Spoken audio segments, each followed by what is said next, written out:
Hi guys, in the last tutorial I showed you how to make different flays, 360, 720 and 1440 flay. And for this tutorial I am going to show you how to attach your interfacing to your fabric and also crinoline to make it stand and give it a standing effect. You can use your 1440 flay, you can use your 360 flay, but for this tutorial I am going to use the 720 flay. And as you can see, I have my interfacing, and the interfacing I am using for this tutorial is called collar stay.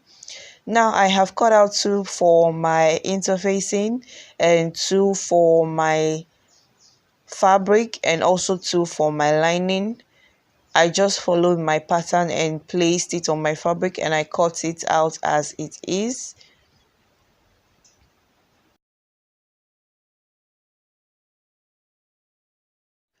Now lastly, I have my crinoline.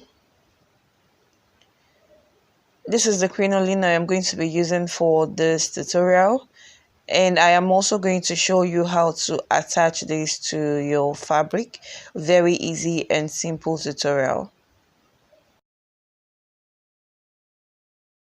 Next thing you want to do now is to place your collar stay on your fabric, on the wrong side of your fabric, and iron it, and also do the same for the other piece.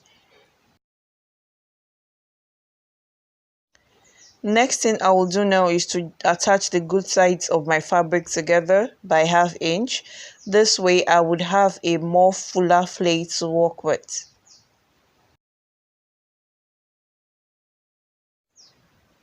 And I would also do the same for my lining piece.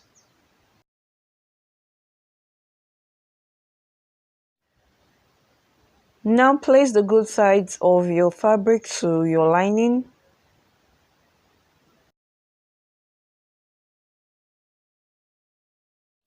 Once I have done that, next thing I will do is to attach my crinoline to the bottom of my flay right there, and I will start laying my stitches, and I'll take this to my sewing machine and show you how to do this.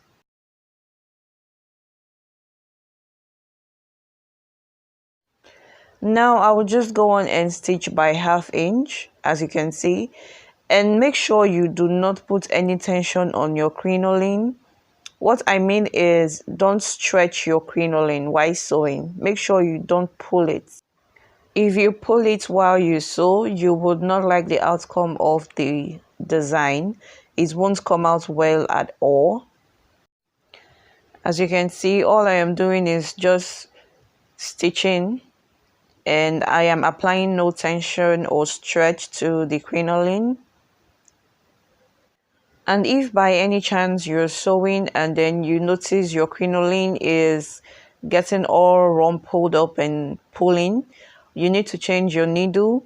It means your needle is broken.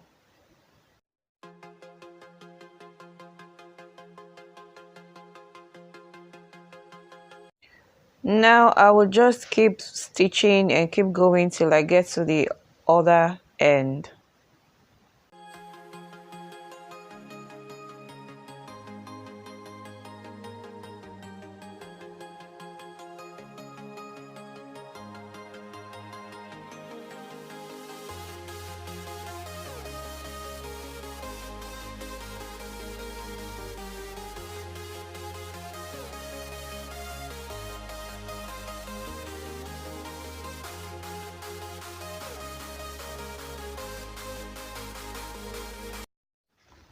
Now once you get to the end, just cut it. There is no ceremony. Now next thing you need to do is open up your lining and your fabric and stitch the rough side on your lining, more like you're making it a top stitch on your lining. This will help it to lay flatter when you turn it over. Now just make sure you open up your lining very well so you don't get your stitches rumpled up at the good side, as you can see me doing. As you can see, I have a very nice stitch at the good side of my fabric and lining. Now I will just keep going and keep stitching and keep opening up my lining so as not to get my lining caught up underneath the stitches till I get to the end.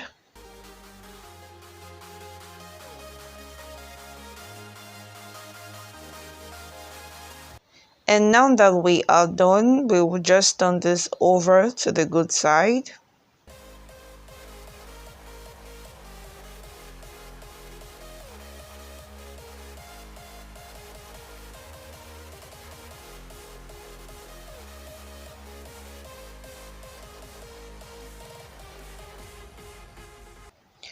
Now at this point, you can just go on and place your iron on it and give it a very nice press.